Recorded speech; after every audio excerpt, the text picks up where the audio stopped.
degrees out.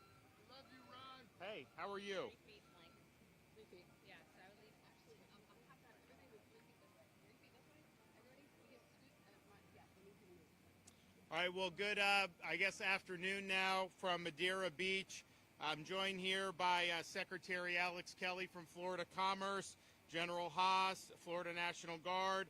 We've got Senators Rouson, DeSigli, and Hooper, Representative Steele, Burfield, Jacques, Cheney, Anderson, Holcomb, Gonzalez, Pittman as well. And then where's Petronas? Is he here? Okay, Petronas is here as well for the state CFO. We so as of right now, all Pinellas County, anyone that can receive power has power restored.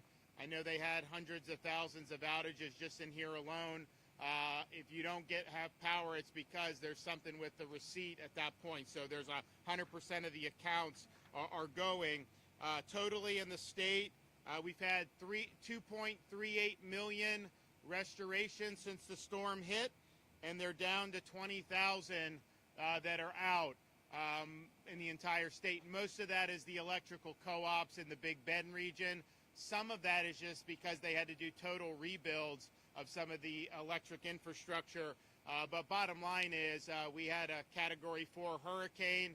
The vast majority of people that had outages had them back within 24 to 48 hours, and then even hard-hit areas had it in less than a week. So I want to thank everybody who was involved in that. Obviously, we pre-staged this. We believe time is of the essence to get people back on their feet. But we've had a lot of support in that vision from our utilities, not just the private ones like Duke and FPL and TECO, but also the municipals and the co-ops. They accepted a lot of mutual aid that was brought into Florida. So thank you for doing that. That's making a big difference.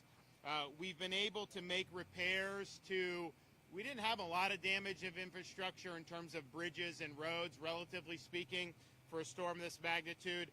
But, you know, we were down in Bradenton Beach, Anna Maria Island, Longboat Key area, and you had Gulf Drive there that had damage, had massive amounts of sand, and that was going to be potentially weeks-long effort. We did an emergency repairs and opened it up within 48 hours. So that is open for that entire stretch. And you had 5 feet of sand in some parts of that road, which was really, really difficult. So all 16 miles were cleared at the beginning of the week. And I want to thank everybody at FDOT who was able to do that. You know, here in Pinellas County, Gulf Boulevard, Florida Department of Transportation, they've removed 50,000 cubic yards of sand. You see all this sand that gets brought in with the storm surge. You still have some piles I see that's been put on the side. A lot of that's been hauled off. They're going to store that, and then if the communities wanted for beach renourishment, you can bring the sand in and do beach renourishment for your dunes. But bottom line is that brought a lot, and so they did a really good job to be able to help with that. I'd also just say, you know, I was in Pinellas County, you know, after the storm, but then just driving around again, and we went to a bunch of different spots just to see. People are out working, and not just like crews that are working for government or contractors. You got people out there fixing up their homes, getting the garbage out, getting the debris. The business folks are out. And, you know, this was a lot of damage here, but I'll tell you, people are making progress. And you can see that just from where we were a few days ago till we are now. And that is not necessarily the usual way these things go. Sometimes it just sets in. There's a lot of demoralization and things aren't getting done. There's people out and about here. That's one of the reasons why it's important when you have a storm and people evacuate that they're allowed to get back to their businesses and property and homes as soon as possible because they're out there doing the work. So I was really impressed with what I've seen in terms of the progress. Really, really positive. Now, Pinellas County, we in the state of Florida have provided, based on requests, just here in the county, 326.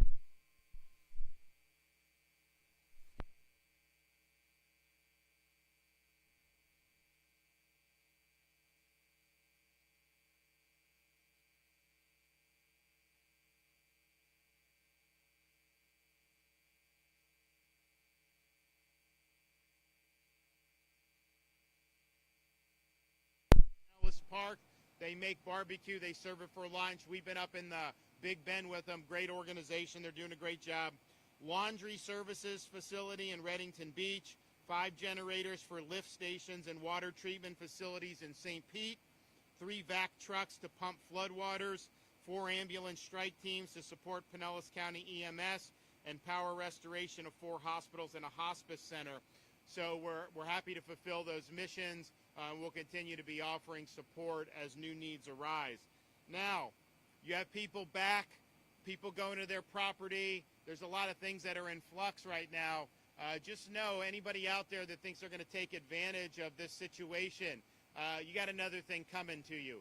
We are not going to tolerate any looting, any types of criminal activity on the backs of people that suffer damage on these storms. Obviously, we wouldn't accept it anyways, but we actually have even stronger enhanced penalties when people try to do this stuff on the heels of a major storm like this. So just understand, this is a law and order state.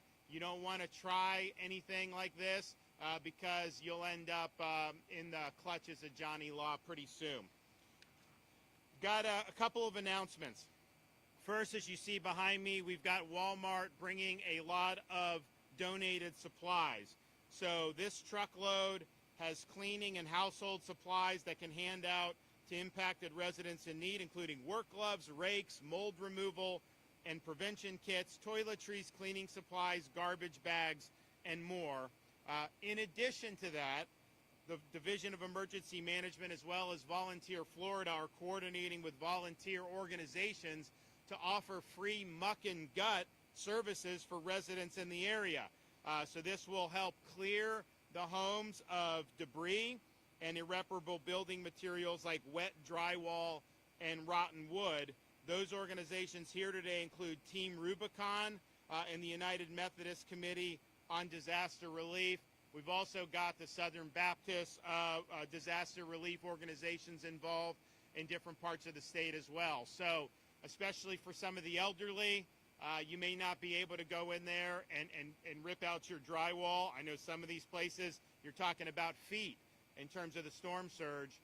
These organizations will help. And we're also working on we started a program a couple years ago where we can purchase some of the supplies that you need to do things like this in bulk from places like Lowe's and Home Depot. A lot of times they'll give us a good deal. Sometimes they'll make donations, and then an Operation Rubicon can just have all that they need and then just go to work. So that's really, really important, and we're glad that they're doing that. Now, you have people that have had their homes rendered uninhabitable. Some homes in the storm have been totally wiped out, particularly in the Big Bend part of Florida. There were homes that made it through Idalia, even though that's where the storm made landfall back in 2023, and had almost no damage. Some of those same houses were totally wiped off the map. I mean, you go, there'd be like a concrete slab, nothing left. And so that may not be the case in every part of Florida, but certainly where the place made landfall. You also, though, have, when you have places like the Barrier Islands out here in Pinellas County, you got feet of storm surge. You are going to have to muck and gut the house. Even if it's not a total loss, you are going to be displaced for a certain period of time. So we believe and have always believed that when that happens, the last thing that homeowners and property owners need to be worried about is paying property taxes.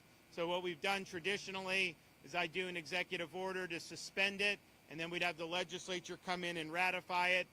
More recently, we signed legislation that makes this something that is automatic, to where you do get your relief from property taxes when your home is rendered uninhabitable because of a natural disaster. So we are going to be doing that on the heels of Hurricane Helene. So I have directed the Florida Department of Revenue to reinforce and distribute guidance to property appraisers to prorate property taxes for homeowners who lost their residence to Hurricane Helene. And this is not just people whose entire residence was washed away. If you have things like muck and gut, we are going to have the guidance where you will qualify for that. And you can claim this refund. So to apply for a refund, a homeowner can submit an application for catastrophic event tax refund to their county property appraiser where the property is located. Impacted homeowners will have until March 1st of next year to submit this. You can find this document and download it at floridarevenue.com. But relief doesn't stop there. We also have several businesses up and down the Gulf Coast and Big Bend who were damaged, while long-term support will continue in the months ahead. Providing immediate relief is important now. So at my direction, Department of Revenue will be issuing emergency order to extend due dates for several state taxes like sales tax from October to November of this year for businesses located in FEMA-declared counties, including those located here in Pinellas County. We want businesses to focus on taking care of themselves, focus on rebuilding, not on sending money to the state government. We've got enough money. I mean, we've got big surpluses in Florida, so focus on your business, and we can punt that deadline into the future. Travel trailers. If you want a travel trailer, and there are some restrictions about where you can put it. I mean, we strive to have people be able to put it right on their property. That may not be allowed in every instance because of things beyond our control, but bottom line is if people have to rehab their homes, and it could take weeks or even months, you have a place where you can stay and you could work on property and get it done. So if you want to request a travel trailer, temporary travel trailer, you can call Hope Florida, 1-833-GET-HOPE, 1-833-GET-HOPE, and you can apply for a travel trailer. We've already brought hundreds of them and deployed them. I think we've got 1,500, 1,700 travel trailers just in the state program. You probably can qualify on this in FEMA. Problem is FEMA is not going to get you a travel trailer within a week of the storm. It's going to take probably many weeks for them to turn it around. We can turn it around a lot quicker, and that's what we're going to do. We do have Hope Florida buses in Dixie and Taylor counties. Dixie's at Horseshoe Beach and Swanee, and then Taylor's at Steinhatchee Community Center. We also have Hope Navigators in Charlotte, Pinellas, Pasco, Sarasota, Lee, Hamilton, Madison, Swanee, and Taylor counties going into neighborhoods directly impacted by the storm to offer support. And again, Hope Florida is kind of the node for people to be put in contact with all these great groups like Operation Rubicon, Team Rubicon, like Operation Barbecue for Meals. All these things are going through our Activate Hope program. So it's a great thing to do. Get on there, let them know your needs, and I guarantee you somebody out there in the volunteer space wants to be helpful. We do have individual assistance, of course, approved for Pinellas and many other counties, and you can apply for that by going to the FEMA website, and that is federal, so that's not something that the state of Florida has any control over per se. We want them to be very quick on everything they're doing, but obviously I think if you look at how this response went, this was the prep and the immediate response. This was overwhelmingly state and local, and that's how we view it. We don't want to be waiting on the feds. We want to be able to lean in. Now, on individual assistance, when those get turned around, hopefully they do it very quickly, because I think that, sometimes you'll have programs and there'll be resources, but the bureaucracy can just grind it to almost a halt, and by the time people get whatever they're entitled to under the law, it's lost its effectiveness. What you can get in your pocket now is really going to make the most difference. Now, Florida Commerce has activated our Florida Small Business Loan Program. $15 million is available. It's a $50,000 up to zero interest loan, and there's not even a set repayment plan, so it's going to be very flexible. Not going to be very many deals you get that are probably better than that. So I'd urge you to do it if you need it. Even sole proprietors can do the $50,000 program. So if you want to apply, go to floridajobs.org /EBL, floridajobs.org /EBL. So far, Commerce has approved 55 emergency bridge loan applications, up to, which is a amount about $2.2 million. So we got a lot more to distribute, but they're turning those around very, very quickly. If you want to give to a charitable fund, we have the Florida Disaster Fund that has been activated. It's a tax-deductible contribution, floridadisasterfund.org. That will then use money to be able to assist as the needs arise. So, for example, we're using some of the Florida Disaster Fund to help some of the school teachers in the Big Bend. We did it with Ian. We did cops. We did all kinds of things. So whatever comes down the pike, Florida Disaster Fund can donate to an organization that's going to make a difference for people that need help. I think, as most people know, we had a very a quick response to the storm in terms of rescue operations. All the assets locally and at the state were deployed for that. There were thousands of successful missions that were discharged, but fortunately, a day into the storm, a little bit, maybe 48 hours, we just did not have requests for any active rescue situations. And so whether it's Chinook helicopters, whether it's some of our riverine teams at Florida Fish and Wildlife, those were basically sitting idle. You look up north to North Carolina and the mountains in the western part of the state, a place that has a lot of Floridians that go to over the summer. We have sent that under Operation Blue Ridge to help stabilize and rescue operations in the Blue Ridge Mountains. And so far, we've had rescues of a mother with a young baby. They've dropped supplies in different communities that have been cut off. We have FDOT deploying a team up there with 7,500 feet of temporary bridges. We have Florida Fish and Wildlife. Yesterday, our folks made contact with a community of 100 families that were stranded without access to food or water. Team airlifted in rations, clean water, and fuel.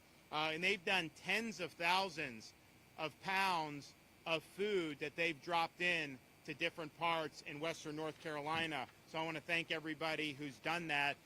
That is a very difficult situation because when you're cut off, it's harder to get the relief in. And people, they can go a few days, but after you get beyond that, things can get very, very dicey. So I appreciate Florida stepping up. They've already made a difference, and they'll continue to do so as long as there's a demand for that. Okay, we're going to hear from Alex Kelly, Florida Commerce, and then Jimmy Petronas has an announcement. Well, Governor, thank you so much, and thank you for this opportunity. A little closer. Governor, thank you so much, and thank you for this opportunity just to elaborate a little more on the response and recovery for our businesses around the state, throughout the state. And Governor, first, just thank you.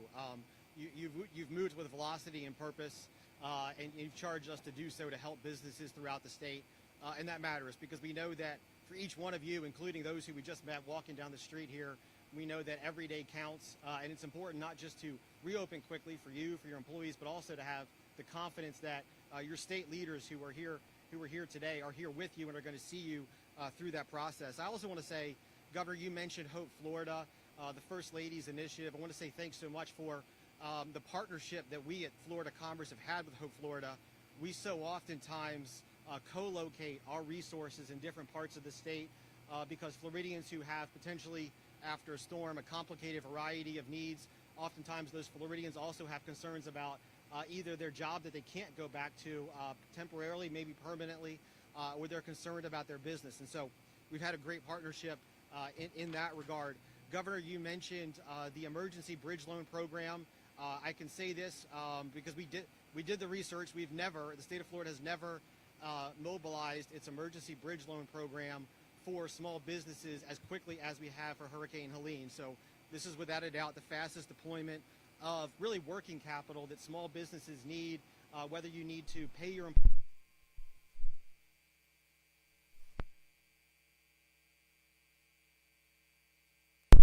and having that working capital in the bank can give you some confidence to reopen. Again, the governor mentioned those loans are 0% interest loans, so there's no risk involved in taking those. And our team is working till midnight each night to process those applications. Again, the governor mentioned 55 approved already, about 300 in hand as of when we were traveling over here. So we're moving quickly with those. And I can say, too, 10 of those 55 loans are actually here to businesses in Pinellas County. So without a doubt, Pinellas County has been the greatest participant in that loan program. It's not surprising, too, because we also launched a business damage assessment survey. We've had nearly 1,600 responses from impacted areas throughout the state. That business damage assessment survey gives us a lot of important information. First, to connect with those businesses, let them know the variety of services that we have, the state has, our partners have, that might help them reopen with confidence. But likewise, that business damage assessment survey is used to determine the places that we need to be quickly, not just Florida Commerce, but all agencies working with the governor, working with everybody here to determine really where those hot spots of need and priority need are. Pinellas County businesses actually represent well more than 20% of those responses. Pinellas County is the leading county to respond. Businesses here have given us more feedback than any other county in the state.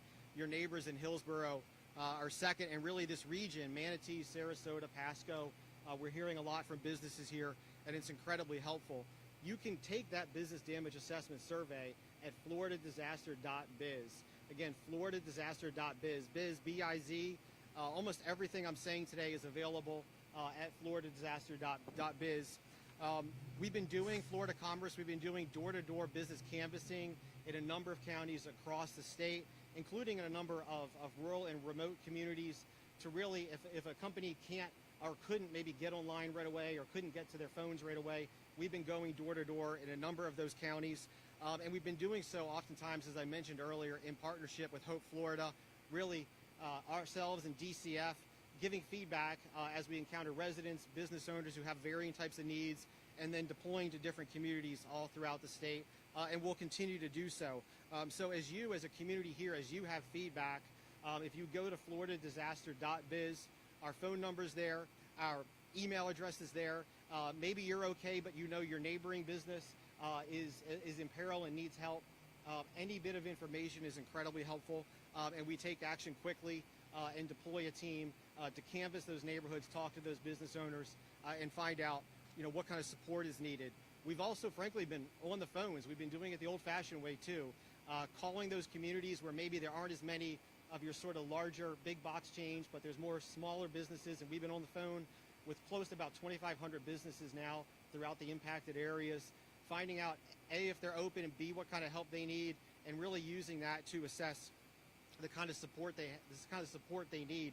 In so many communities it gets overlooked, particularly a lot of rural communities out kind of away from here, but in rural parts of the state, that Dollar Tree, that Ace Hardware, that Busy Bee location, that might be the lifeblood of the community. And so reaching out to those businesses is critical to assess what kind of services are needed. We also launched, we launched a surge of business and employee-related supports starting yesterday in 3 counties, and today in 3 more counties, and over the course of a 9-day period in 17 counties throughout the state, including Pinellas. We launched a surge of support in partnership with our career source boards from around the state and also the state Small Business Development Center network to really collectively as a group surge in communities and cluster and provide that opportunity for businesses that need any kind of advice or guidance on reopening, the financial support that the governor mentioned, or the employees themselves who maybe have a former employer who they can't go back to work for, and they need a new place to work. They need to fill out a job application. Maybe they need some new job training. So we, Career Source, the State Small Business Development Center Network, yesterday in Franklin, Wakulla, and Jefferson counties, all co-located. We're going to be there in each of those counties for 3 days. Today, we opened up in Lee, Sarasota, and Charlotte counties.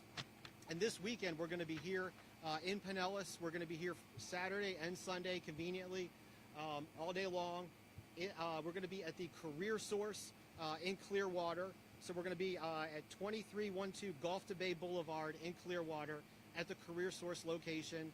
Again, ourselves, Florida Commerce, Career Source, and the State Small Business Development Center Network. So if someone's looking to, and someone really needs to have a sit down and a conversation about their business, the kind of supports they need, our experts, our subject matter experts are going to be there all day long to support those kind of needs. And again, for many of you who maybe have employees who are looking for answers too, we'll be there for them as well. Again, all this information that I'm saying is on our website at floridadisaster.biz. And to that end, if you go to floridadisaster.biz, beyond the business damage assessment survey, again, there's also a link there to the emergency bridge loan program. We're also doing daily, 2 p.m. every day, private sector business calls. We have been since the day after the storm. Business calls where literally private sector partners and associations from around the state that probably represent and support many of the businesses here, like the Florida Restaurant and Lodging Association. They're on those calls every day at 2 o'clock, providing the latest intelligence that you might find beneficial for this community, for your reopening, or other businesses that you're supporting. You can also go to that website. You can find our phone number, our email address. So if you have something to share with us, something to ask for from us, we're hearing from businesses at that website asking for some of the same resources and materials the governor was requesting. Governor, when we were in Horseshoe Beach yesterday, some of the very resourcing that came for that site came from businesses in that community that went through our website, contacted us and said, this is what we need to open, this is what we need to support. So we're there and available 24 hours a day to reach out. The last thing I just want to say, Governor, you said it several different ways, but this is a big team effort, serving the state, helping businesses reopen, helping employees get back on their feet. You pointed out Walmart earlier. All of this is in partnership with Comcast, Spectrum, Home Depot, Lowe's, Publix, Walmart, Chick-fil-A, Winn-Dixie, Wawa, the Salvation Army, Visit Florida. It really is a tremendous partnership, and that is something that I think is just unique about Florida, is that we don't sit back. We race to come together and figure it out and help our neighbors. We saw an example, Governor, yesterday in Horseshoe Beach that I thought was amazing. Sunset Bar and Grill, this little bar and grill that is a complete muck and gut. It's going to be a while before they get back on their feet. And nonetheless, in the middle of that, they pulled every resource they had, every bit of food they have, and they were serving food for all their neighbors in the community. I think that's representative of why Walmart's here. I think that's representative of a lot of the partners we have. With that, Governor, just again, I want to thank you for your leadership in pulling us all together so quickly. And I'll turn it over now to CFO Jimmy Petronas. Thank you, Alex. Good afternoon. It's times like this, times like disasters like this, the one thing I appreciate about the governor the most, he has no patience. The type of response that we have seen from his resources in this state have been nothing but short of a miracle, because his teams work around the clock 24/7 to make sure that the citizens of this state suffer as little as humanly possible. Governor, thank you for your leadership. Those out here that are in the process of filing an insurance claim, this is going to be critical that you're paying attention to what I'm about to tell you. Starting on Friday, Saturday, and Sunday, from 9 a.m. to 5 p.m., we will be doing an insurance recovery village. We'll be at the Clearwater Parks and Recreation Center. That is at 1501 North Belcher Road in Clearwater. It's going to be important. If you do not know what type of insurance you have, please come. You don't know if you have contents, if you don't have windstorm, or if you have flood, auto, come to us. Let us help you solve your insurance claims process. We'll have about 42 different insurance carriers there, and I have told the insurance carriers, if you are going to participate in our insurance village, you must write checks on site, okay? So what will happen is you will come up, your home is not stabilized, you're not stabilized, you have a claim that you have started, the insurance carrier will literally write you a check to get you stabilized. And I can't stress enough, you do not have to sign anything to get that check. You should not sign a single document from anybody that approaches your home. If somebody approaches your home and asks you to sign anything, politely tell them no. My law enforcement is in every single neighborhood in the affected areas of this state, running off the bad actors that are trying to get in between you and your insurance claim. This is what my office does. 1-877-MY-FLCFO. Call that number, but more importantly, if you're watching this and you've had effects from the storm, come to our insurance village in Clearwater Friday, Saturday, or Sunday. Bring whatever documentation you got. If you got photos on your phone, bring it. We're going to start the rebuilding process, and we're going to start that by getting money in your hands from your insurance carrier. Lastly, what I want to point out to you, this is a storm surge event. This was not as much a windstorm, but a storm surge. One of the threats that we're very concerned with is lithium-ion battery technologies. That's EVs, golf carts, scooters. These devices do not mix well with salt water. We've had 16 fires already in the Pinellas, Tampa Bay area from EV-related flood effects where the device has caught fire, and we had some circumstances where the house has actually burned down. The EVs, about 6 of them so far, have set houses on fire.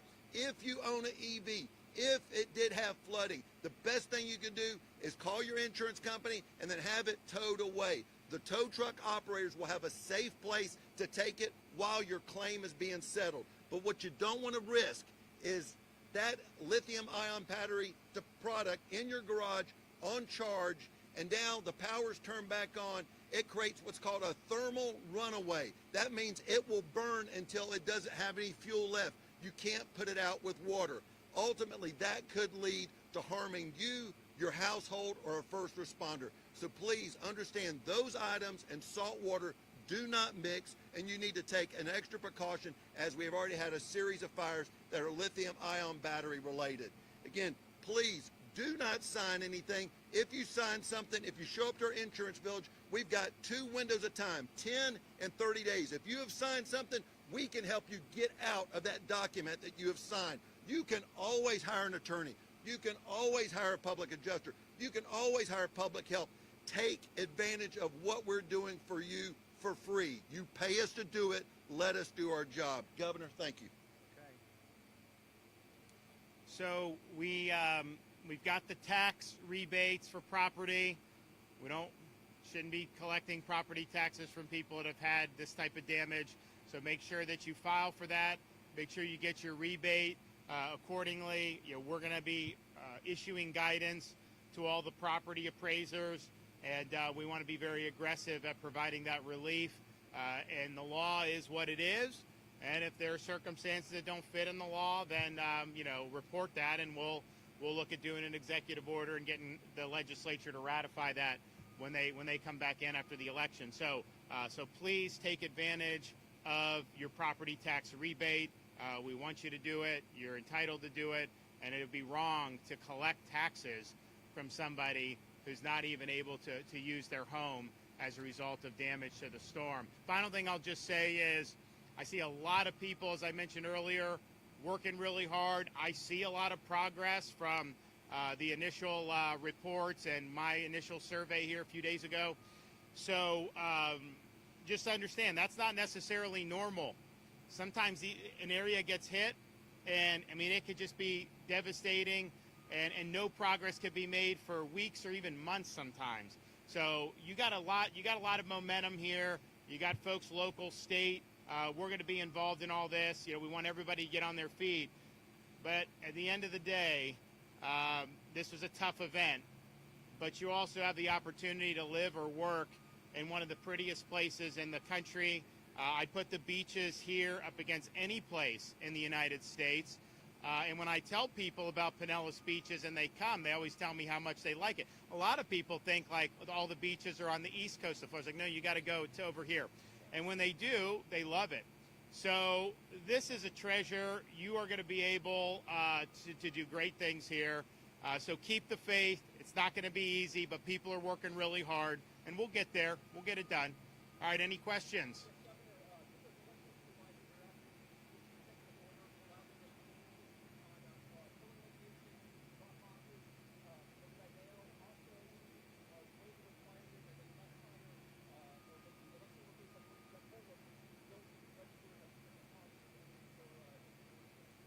So we'll look at all the different requests.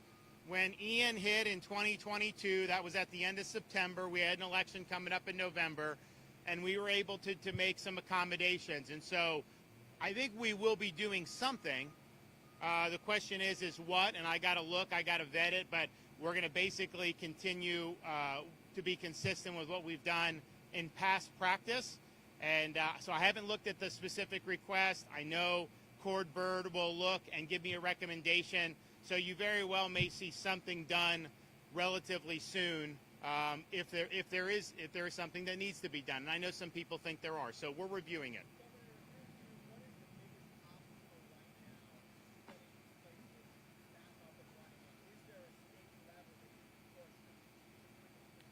think a lot of it is just there was a lot of damage, right?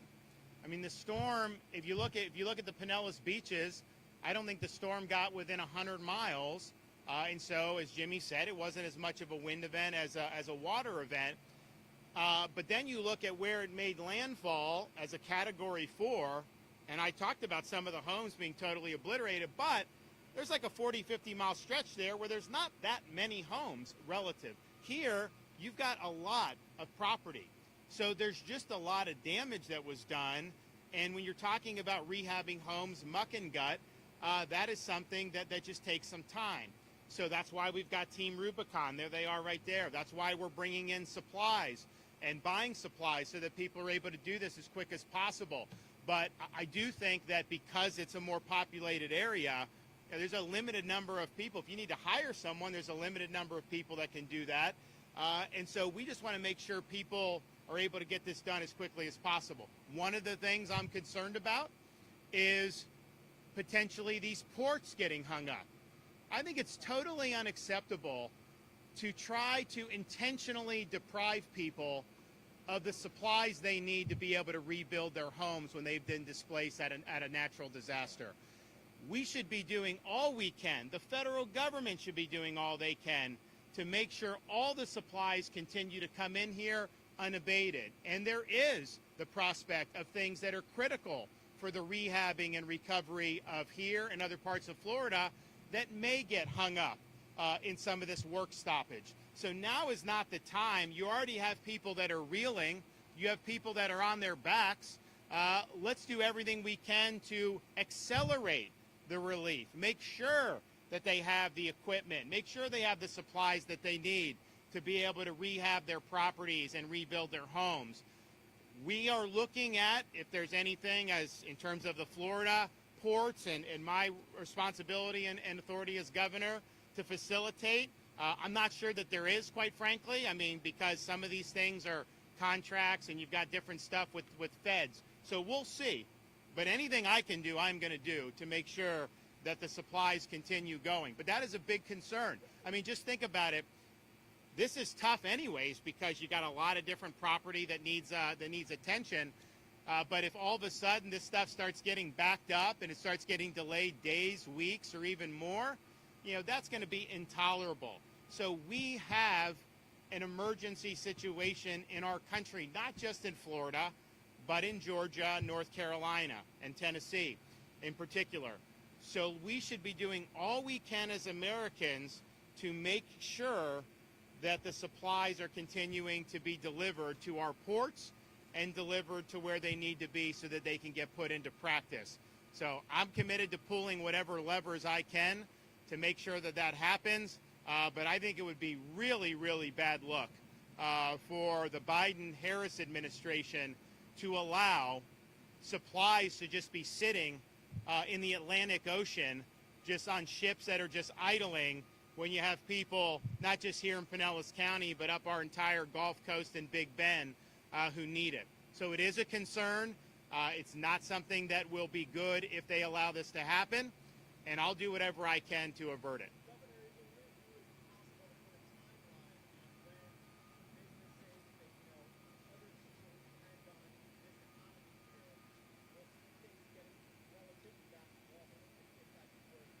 So I think it's going to depend on the business, on the home, on the damage, and I don't think it's going to be uniform. But what we're committed to doing is getting rid of any red tape or bureaucracy that would inhibit a business from getting back to business. So, for example, we were in Steinhatchee up in the Big Bend, relatively small community, got hit by Hurricane Idalia. After Idalia, I go to Roy's Restaurant, great seafood joint there right on the water. And they were providing relief. They had some damage, but not much. This time, Roy's Restaurant is basically gone, total destruction. So, these are folks who are resilient and they take it in stride and they want to put their best foot forward. So they want to be able to use a mobile kitchen to be able to serve folks in the community. Well, there's restrictions in terms of whatever the laws and local regulations, and I said that's unacceptable. set up your mobile kitchen, set up your food truck, do whatever you need to do to get back on your feet. And so we'll clear whatever roadblocks are there under my emergency authority. And I know if we have to make legislative changes, you'll see that. But those are the types of things we want to do. So that will be, so they're going to get a food truck at Roy's. They're going to be cranking there. I mean, that's not 100% back because I got to rebuild the restaurant, but they're going to be able to generate revenue. It's going to be important for the community to have a landmark that's operating. So there's a whole bunch of different ways to kind of approach this. It may be incremental in some places, but I think the important thing is we've worked really hard to have a very quick response. Your local folks worked, the state agencies, and so you're in a position to be able to get this done sooner than in many other parts of the country you would have been. And so we're just going to keep pressing forward. Yes, sir.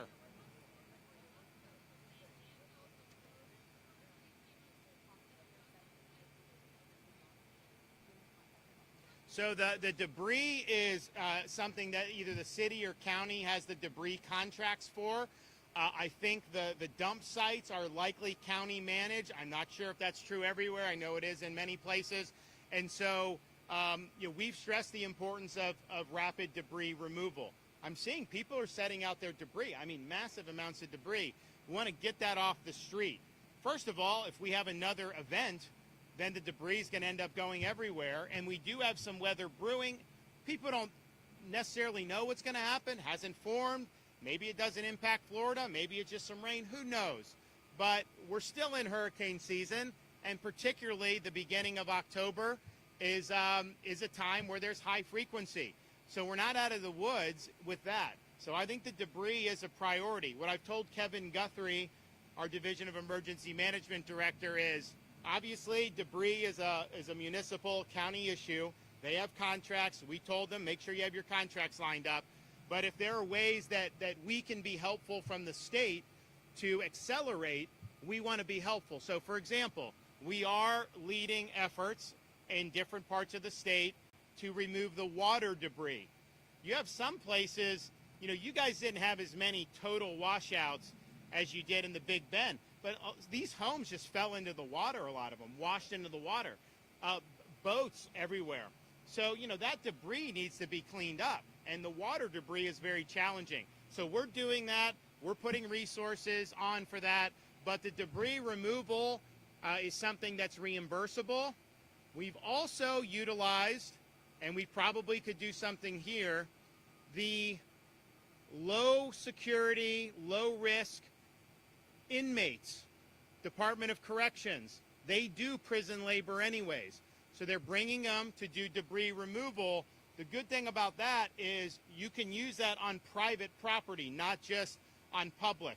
There's bureaucracy involved with this debris. I mean, I become very well versed in this, unfortunately. But if there's a debris in the street, you can get it FEMA reimbursed. No, if you're in like a private community, then it becomes more of an issue, right, in terms of reimbursements. These guys can go in on private, and they can do it, and it's basically almost for free. So we're utilizing that. So I believe the debris is a priority. I told Kevin, lean in on the debris removal. He is doing that. But a lot of these sites are likely going to be sites that are going to be controlled by local. If there's any Department of Environmental Protection, I've told them I want you guys facilitating the removal of this debris. It's very important to do. First of all, you could have the businesses open if you have debris. It's just not good in terms of the overall mood. Getting that debris off helps bring life back. And so it's important in and of itself, but I think it's also important to lift people's spirits. So we're here to help. We think it's important, and we're willing to put resources to bear to get it done quickly. Yes.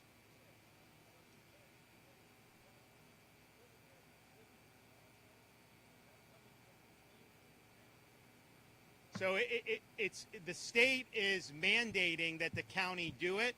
We have statutory authority that we've done. We used to do executive orders to suspend it, and then the legislature would come in and pass a special bill to basically rebate it. But then we did, I think a year or two ago, we just did permanent now. You are entitled to get the property tax relief when you have a major event like this? It is, when it will be, yeah, I think it will be. Yeah, it will be. So if you file by March 1st, it will be reflective. You will get a rebate based on this year's tax bill. So it's good. Okay, thanks everybody. Appreciate all the hard work.